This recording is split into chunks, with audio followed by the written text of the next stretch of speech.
Hello बच्चों, welcome back to my channel study hard.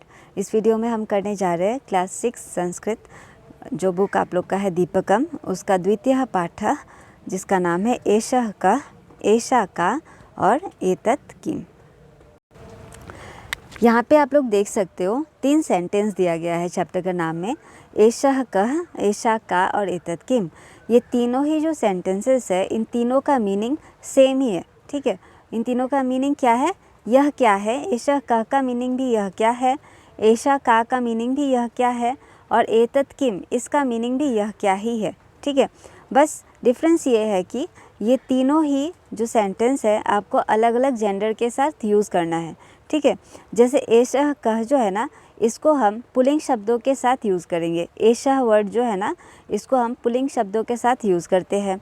एषा जो वर्ड है, इसको स्त्रीलिंग शब्दों के साथ यूज़ किया जाता है।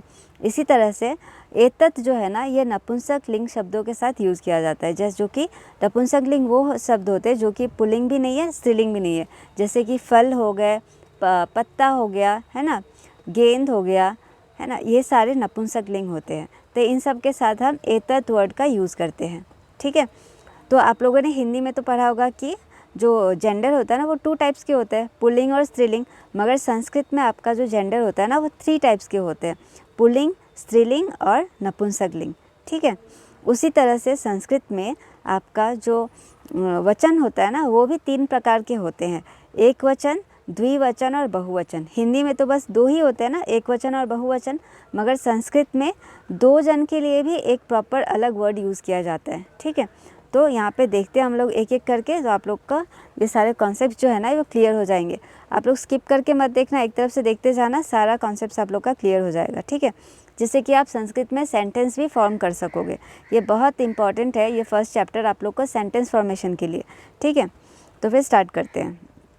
देखो, पुल्लिंग शब्दों के लिए कुछ एग्जाम्पल्स यहाँ पे दिए गए हैं। जैसे कि देखो, एक वचन में जब कोई एक लड़का है ना, उसके लिए संस्कृत में बोलेंगे बालकः, है ना, यानी कि एक लड़का। ठीक है, वैसे ही 2 लड़कों के लिए यहाँ पे देखो बालकौ, और यानी कि 2 लड़के। और बहुत सारे होने से देखो लास्ट में दिया गया ना बालका, है ना, उसमें, और यानी कि बहुत सारे लड़के। ठीक है, उसी तरह से और पुल्लिंग शब्द के एग्जाम्पल्स दिए गए हैं, जैसे कि वृक्षः, वृक्षौ, वृक्षा, इस तरह से चेंज होते हैं। प्रथम में जो एक वचन होता है उसमें ओनली विसर्ग लगता है ना, इसमें क्षः में विसर्ग लग गया वृक्षः, और 2 जन के लिए वृक्षौ, औ की मात्रा लग जाएगा, है ना, यही चेंज होता है। और बहुत सारे रहने से वृक्षा, आ की मात्रा और विसर्ग, आप देख रहे हो ना, यहाँ पे आ की मात्रा और विसर्ग लगा है। तो इसी तरह से यहाँ पे देखो गजः, गजौ और गजा, ये आपके पुल्लिंग शब्द हो गए। उसी तरह से कुछ स्त्रीलिंग शब्दों के एग्जाम्पल्स हैं। स्त्रीलिंग शब्दों में क्या होगा, देखो, एक लड़की अगर है तो हम बोलेंगे बालिका, यानी कि एक लड़की। जब 2 लड़कियां हैं तो उसके लिए हम लिखेंगे बालिके, यानी कि 2 लड़कियां। ठीक है, और बहुत सारे लड़कियां होने से संस्कृत में लिखेंगे बालिका, यानी कि बहुत सारे लड़कियां। ठीक है, नेक्स्ट और कुछ स्त्रीलिंग के एग्जाम्पल्स है, जैसे कि वैद्या मतलब लेडी डॉक्टर। ठीक है, तो एक डॉक्टर के लिए वैद्या, 2 डॉक्टर होंगे तो वैद्ये, है ना, और बहुत सारे डॉक्टर होने से वैद्या। और वैसे ही अजा, जो बकरी होती है ना, वो स्त्रीलिंग शब्द है, तो अजा, एक बकरी के लिए अजा, अजय का मतलब 2 बकरियां, और अजाह का मतलब बहुत सारे बकरियां। ठीक है, नेक्स्ट वर्ड देखते हैं। नेक्स्ट आपका आ गया नपुंसक लिंग। आपने पुल्लिंग और स्त्रीलिंग देख लिया, और अब आ गया नपुंसक लिंग। नपुंसक लिंग में एक पत्ते का एग्जाम्पल दिया गया है। एक पत्ते को हम लिखते हैं पत्रम। ठीक है, लास्ट में म लगेगा, जैसे कि देखो प, त्र और म में इस तरह से हलंत लग जाएगा, पत्रम। 2 पत्ते होने से हम लिखेंगे पत्रे, बहुत सारे पत्र होने से हम लिखेंगे पत्राणी, मतलब बहुत सारे पत्ते। ठीक है, नेक्स्ट एग्जाम्पल देखते हैं। जैसे देखो, व्हील को संस्कृत में कहते हैं चक्रम, 2 पहिया होने से हम बोलेंगे चक्रे। ठीक है, और बहुत सारे होने से क्या हो जाएगा, चक्रानी। जैसे कि आपका पिछले बार था ना, पत्रम, पत्रे, पत्राणी, वैसे ही चक्रम, चक्रे, चक्रानी। एक बुक रहने से हम लिखेंगे पुस्तकम, 2 बुक रहने से हम लिखेंगे पुस्तके, बहुत सारे बुक रहने से पुस्तकानी। देखो पैटर्न सब में सेम ही है ना, देखो चक्रम, चक्रे, चक्रानी, पुस्तकम, पुस्तके, पुस्तकानी। ठीक है, पैटर्न इसी तरह से रहेगा नपुंसक लिंग में। फिर आगे देखते हैं। आगे यहाँ पे क्रियापदानी मतलब वर्ब्स को लेके है यहाँ पे, है ना। वर्ब्स में क्या चेंजेस आते हैं, वर्ब्स मतलब तो आप लोग जानते हो ना, जैसे इंग्लिश में होता है आई प्ले, मैं खेलता हूँ, है ना। प्ले यहाँ पे वर्ब है। उसी तरह से यहाँ पे देखो एक बालक जो है ना वो पढ़ रहा है, पठती। पठती मतलब बालकः पठती, बालकः यहाँ पे मैंने खुद से ज्वाइन कर दिया। पठती मतलब पढ़ता है, पढ़ता है क्या है, वर्ब है। जब कोई एक बच्चा पढ़ रहा हो ना तो यहाँ पे पठती लगेगा, लास्ट में प ठ त में छोटी की मात्रा लगेगा, ती लगेगा। ये आपको याद रखना है। जब 2 जन पढ़ रहे हो तो देखो 2 जन लड़कों के लिए क्या लिखेंगे, बालकौ। हमने पहले देखा था ना बालकौ, यहाँ पे देखो मैं आप लोग को फिर से दिखा देती हूँ। इसमें देखो, देखो यहाँ पे था ना 2 जन के लिए क्या था, बालकौ था। 1 जन के लिए बालका, 2 जन के लिए बालकौ, बहुत सारे लड़कों के लिए बालका। सेम वही चीज़ हम लोग यहाँ पे आगे में ऐड कर दिया ताकि आप लोग को और अच्छे से समझ में आ जाए। देखो बालकः पठति, एक बालक पढ़ता है, मतलब एक लड़का पढ़ता है। 2 जन पढ़ने से हम क्या लिखेंगे, बालकौ। पठति के जगह क्या हो जाएगा, पठतः, त में विसर्ग लग जाएगा, ई की मात्रा हट के त हो जाएगा, ठीक है। तो मतलब 2 लड़के पढ़ते हैं। जब बहुत सारे लड़के पढ़ रहे होंगे तो क्या लिखेंगे, बालकाः पठन्ति, ठीक है, यानी कि बहुत सारे लड़के पढ़ते हैं। तो यहाँ पे क्या क्या आपको याद रखना है, क्रियापद में पुल्लिंग में मतलब ती लगता है, फिर तह लगता है, फिर अंति लगता है, ठीक है। ती तह अंति आप लोग याद रखोगे तो हो जाएगा। वैसे लास्ट में एक टेबल भी दिया गया था, हम लोग उसे डिस्कस करेंगे। आप टेबल वहाँ से लर्न करने से ज़्यादा इजी रहेगा, ठीक है। और ये स्त्रीलिंग के लिए है। स्त्रीलिंग के लिए देखो क्रियापद में स्त्रीलिंग के लिए भी पीबती, है ना। देखो बालिका पीबती, है ना, एक लड़की पीती है, 2 लड़कियां पी रही है ना, तो त हो गया। जैसे कि यहाँ पर भी आपका त हो गया था ना, मैं यहाँ पे दिखाती हूँ। देखो यहाँ पर भी देखो ती था, यहाँ पे पठती, तह और अंति हो गया। उसी तरह से यहाँ पर भी सेम होगा, पीबती, देखो पीबतः और पीबंती, ये मतलब उसी पैटर्न से जाएगा। और बस यहाँ पे देखो बालिका, एक लड़की के कारण बालिका, 2 लड़कियां होने से हम लिखते हैं बालिके, और मगर बालक लड़का होने से बालकौ हो जाएगा, लड़की होने से मगर बालिके हो जाएगा, ठीक है। और बहुत सारे लड़के होने से लिखेंगे बालका, और बहुत सारी लड़कियां लिखने से हम लिखेंगे बालिका, ठीक है। तो इसी तरह से देखो यहाँ पे क्या लिखेंगे हम, एक लड़की पीती है के लिए लिखेंगे बालिका पीबती, 2 लड़कियाँ पीती है उसके लिए लिखेंगे बालिका बालिके पीबतः, और बहुत सारी लड़कियाँ पीती है उसके लिए लिखेंगे बालिका पीबंती। उसके बाद एक लड़का यहाँ पे खाना खा रहा है तो उसके लिए क्या लिखेंगे, खादती, है ना, बालकः खादति। 2 लड़के खाना खा रहे हैं उसके लिए लिखेंगे बालकौ खादतः, और बहुत सारे लड़के खा रहे हैं उसके लिखेंगे बालकाः खादन्ति। तो यहाँ पे पैटर्न सब सेम है। देखो यहाँ पे भी देखो खादती लगा हुआ है, खादतः और खादन्ति, ठीक है। इस तरह से आप लोग को लर्न करना है क्रियापद। फिर नेक्स्ट देखते हैं। अच्छा नेक्स्ट और कुछ एग्जाम्पल्स है। एक आदमी जा रहा है, उसके लिए देखो यहाँ पे क्या लिखा है, गच्छति, है ना। गच्छति के बाद क्या हो जाएगा, गच्छतः, जैसे पठति पठतः पठन्ति, पीबती पीबतः पीबन्ति। उसी तरह से यहाँ पर भी देखो गच्छति गच्छतः गच्छन्ति।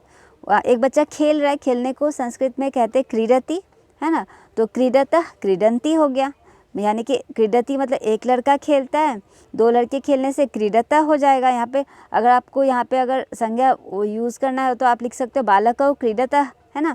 बहुत सारे लड़के खेल रहे तो यहाँ पे क्या लिखेंगे, बालकाः क्रीडन्ति, ठीक है।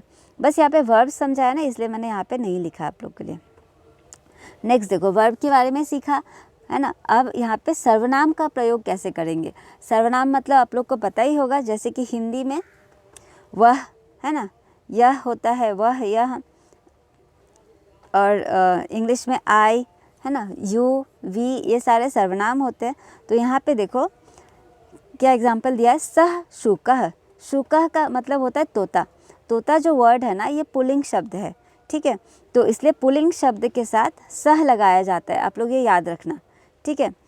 तो मतलब जैसे कि सह कह मतलब किसी कोई लड़का है, मान लो वहाँ पे दूर में खड़ा है, तो उसके लिए आप क्या लिखोगे, मतलब सह कह, तो हम क्या लिखेंगे, सह रामः, वो राम है ना। मगर ये लड़की के लिए हम सह जो सर्वनाम है ना उसको हम यूज़ नहीं करेंगे, ठीक है। लड़कियों के लिए यूज़ करते हैं सा, हम आगे के चैप्टर में देखें, आगे के पेजेस में देखेंगे। अगर लड़कों के लिए क्या यूज़ किया जाता है, सह यूज़ किया जाता है। तो शुकः जो है ना यहाँ पे पुल्लिंग है, इसलिए हम यहाँ पे लिखेंगे सह शुकः, यानी कि वह तोता है। दो तोते रहने से क्या लिखेंगे, सह के बाद हो जाएगा तौ, तौ शुकौ, ठीक है। उसके बाद बहुत सारे तोते रहने से क्या लिखेंगे, ते शुका, ठीक है। आप लोग ये याद रखना, ये सर्वनाम सब तीनों के लिए अलग अलग होते हैं, सह, सह, तौ और ते, मतलब वे सब तोते। उसी तरह से मान लो एक लड़का है जो कि दूर में खड़ा रहने से सह करते हैं। मान लो ये लड़का सामने खड़ा है टीचर के, तो यह टीचर क्या बोलेगी, एषः बालकः, मतलब यह लड़का है। अगर दो लड़के खड़े रहेंगे सामने तो क्या लिखेंगे, एतौ बालकौ, ये दोनों लड़के हैं। ये के लिए हम लिखते एतौ, ठीक है। और बहुत सारे रहने से लिखेंगे एते बालकाः, बहुत सारे लड़के हैं, ठीक है। नेक्स्ट देखते हैं। हाँ, और लड़की मान लो दूर में एक लड़की खड़ी है, यहाँ पे एक टीचर है दूर में खड़ी, तो उनके लिए हम क्या सर्वनाम यूज़ करेंगे, सा। जैसे कि मेल के लिए यूज़ होता है सह, है ना। कोई दूर में कोई मेल खड़ा रहने से होगा शह, कोई दूर में कोई फीमेल जेंडर का खड़ा रहने से यहाँ पे क्या दिया, सा लगेगा, सा। जैसे कि यहाँ पे ये बच्चा क्या बोल रहा है, सा शिक्षिका, मतलब वह शिक्षिका है। दो टीचर्स है यहाँ पे, तो सा के बाद हो जाएगा ते, ते शिक्षिके, क में भी एक ही मात्रा लग जाएगा, ते शिक्षिके, वे दोनों शिक्षिका है। और बहुत सारे टीचर्स होने से क्या हो जाएगा, ताह शिक्षिका, सा ते और ताह लगता है, ठीक है। और पुल्लिंग में क्या लगता है, देखो पुल्लिंग में लगता है सह, तौ और ते। ये सब आपको लर्न करना होगा। एक वचन के लिए, दो वचन के लिए, बहुवचन के लिए, सबके लिए अलग अलग प्रोनाउंस यूज़ होता है ना, तो किसके लिए क्या यूज़ करेंगे ये सब आपको लर्न करना होगा। लास्ट में टेबल दिया गया है, हम लोग बस यहाँ पे डिस्कस करते जाएंगे। लास्ट में मैं टेबल आप लोग को अच्छे से दिखा दूँगी, आप लोग वहाँ से लर्न कर लेना। उसके बाद देखो, एक लड़की सामने खड़ी है तो क्या बोलेंगे, एषा बालिका, यानी कि यह लड़की है। दो लड़कियां सामने खड़े रहने से ये एते बालिके, यानी कि दो, ये दोनों लड़कियां हैं। बहुत सारे लड़कियां सामने खड़े रहने से क्या बताएंगे, एताह बालिका, ये सब लड़कियां हैं, ठीक है। ये तो हो गया स्त्रीलिंग का। उसके बाद आपका आ जाएगा नपुंसक लिंग में। मान लो एक फल जो होता है ना वो नपुंसक लिंग में आता है, वो मान लो दूर में रखा हुआ है एक टेबल पे, तो हम लोग क्या बोलेंगे, तत्फलम, मतलब तत् मतलब वह होता है, वह फल है एक वह। उसके बाद मान लो दो फल रखे हैं तो ते फले, मतलब वो दोनों फल है। बहुत सारे फल रखे रहने से तानी फलानी, वे सब फल है। उसके बाद मान लो एक फल सामने रखा हुआ है टेबल पे, सामने के लिए यह के लिए यूज़ करते हैं नपुंसक लिंग में एतत्, एतत् फलम, मतलब यह फल है। दो फल सामने रखे रहने से एते फले, ये दोनों फल है। और बहुत सारे रखे रहने से एतानी फलानी, इस तरह से। तो इस तरह से आपको समझ में आया होगा कि वह एक सर्वनाम वह, हिंदी में हम वह यूज़ करते हैं सब चीज़ के लिए, मगर संस्कृत में इसी के लिए पुरुष के लिए हम सह यूज़ करेंगे, है ना। और स्त्रीलिंग के लिए सा यूज़ करेंगे, और तत्, इन सब का मतलब वह ही है, ठीक है, मगर अलग अलग जेंडर्स के साथ यूज़ हो रहा है, ठीक है। इसलिए आप लोग इन सब चीज़ों को ध्यान देना। नेक्स्ट देखते हैं, यहाँ पे कुछ सेंटेंसेस दिए गए, ये हम लोग नेक्स्ट वीडियो में करेंगे। आई होप आप लोग को यहाँ तक अच्छे से समझ में आ गया होगा। आप लोग सारे वीडियोस देखना इस चैप्टर के, तो सारा नोट्स सारा कॉन्सेप्ट्स आप लोग का क्लियर हो जाएगा। यहाँ तक देखने के लिए थैंक यू फॉर वॉचिंग।